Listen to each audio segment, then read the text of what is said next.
Indian railway finance corporation இது பார்த்தீங்கன்னா மத்திய அரசுக்கு சொந்தமான நிறுவனம். ரயில்வே துறைக்கு கீழே வருது. இன்னைக்கு பார்த்தீங்கன்னா 189 ரூபா 25 பைசா, 13 ரூபா 60 பைசா இன்னைக்கு ஏறி இருக்கு. இன்னைக்கு ஷேரான 17 கோடி ஷேர்ஸ் மட்டும் இன்னைக்கு ட்ரேட் ஆயிருக்குங்க. இன்னைக்கு ஓப்பன் ஆன 177 ரூபா, க்ளோசிங் பார்த்தீங்கன்னா 192 ரூபா க்ளோஸ் ஆயிருக்குங்க. இது பாசிட்டிவ் 7 பாயிண்ட் இருக்கு, நெகட்டிவ் பாயிண்ட் 16 பாயிண்ட் இருக்குங்க.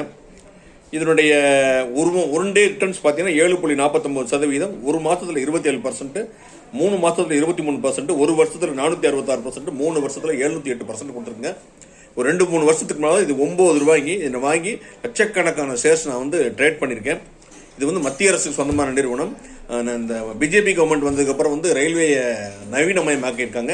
வந்தே பாரத் ட்ரெயின் இப்போ மெட்ரோவிலேயே வந்தே மெட்ரோன்னு லான்ச் பண்ணியிருக்காங்க. மீண்டும் பிஜேபி கவர்மெண்ட் வந்தால் ரயில்வே ஸ்டாக்கெல்லாம் கொடிகட்டி பறக்க ஆரம்பிச்சிடும்.